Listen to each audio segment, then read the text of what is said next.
ओम गणगणपते नमः। जय माँ लक्ष्मी। दोस्तों, कैसे हैं आप सब लोग? आशा करती हूँ कि आप सब लोग स्वस्थ होंगे।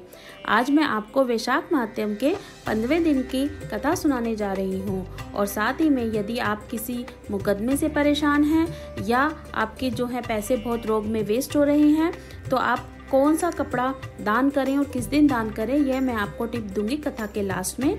तो बने रहिए मेरे साथ कथा के अंत तक।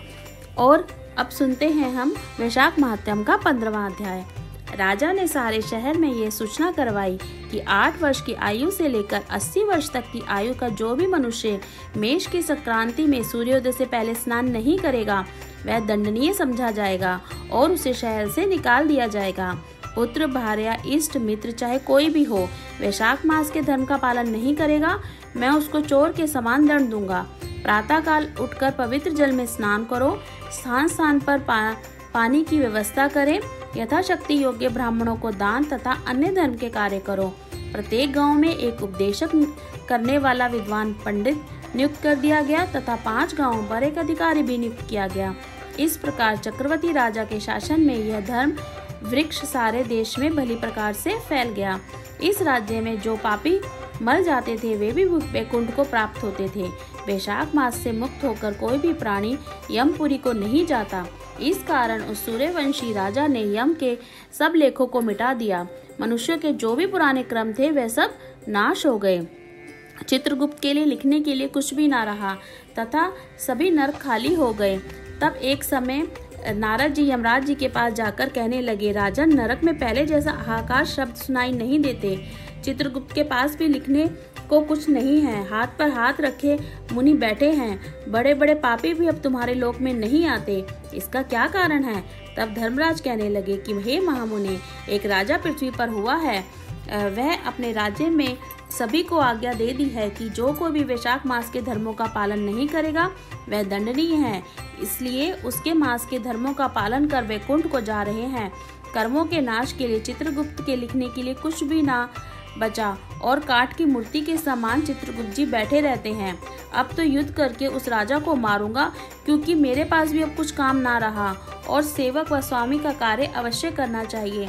यदि वह मुझसे नहीं मरेगा तो ब्रह्मा जी के पास जाकर सब वृत्तांत सुनाकर निवेदन करूंगा कि इस प्रकार नारद जी से कहकर यमराज मृत्यु, रोग, जरा आदि सब सेवकों को अपने दूतों को साथ लेकर दंड धारण कर भैंसे पर चढ़कर पृथ्वी पर आ गए और सिंहनाद करते हुए राजा की नगरी को चारों ओर से घेर लिया।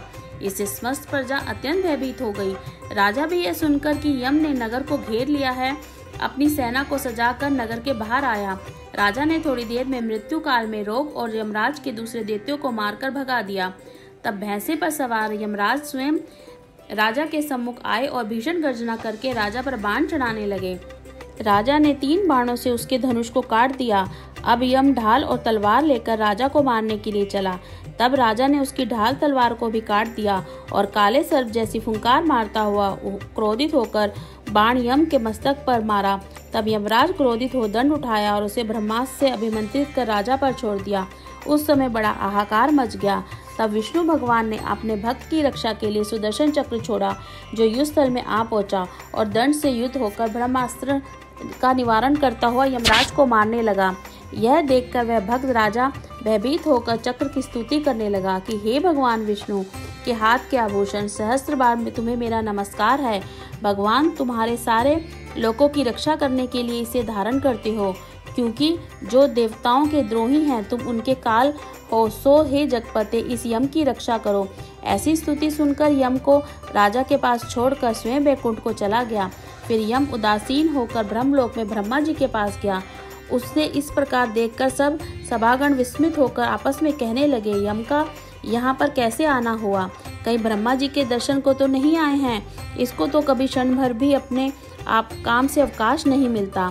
देवता तो कुशल है ना? ऐसी बात पहले कभी नहीं सुनी।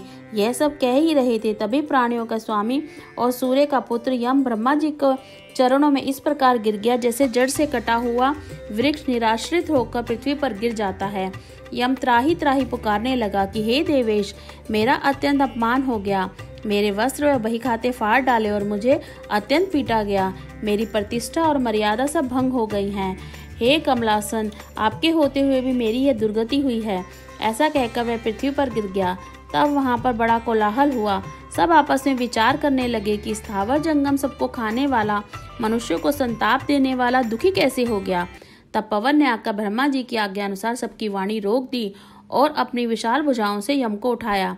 फिर समस्त संसार में विचरने वाला उदार बुद्धि से उसे आसन पर बिठाकर कहने लगा कि किसने तेरा अपमान किया है, तुमको तुम्हारे स्थान से किसने निकाला, तुम्हारे वस्त्र बही खाते किसने फाड़ डाले।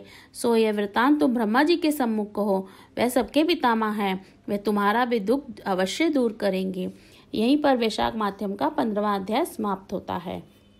आज का टिप है कि यदि आप के पैसे मुकदमे में या रोग में खर्च हो रहे हैं, यानी कि बर्बाद हो रहे हैं, वेस्ट हो रहे हैं, तो आपको क्या काम करना है, आपको गुरुवार के दिन 1.25 मीटर अपनी श्रद्धा के अनुसार, आप इससे ज़्यादा भी ले सकते हैं, पीला कपड़ा जो है वो आप किसी को दान करें।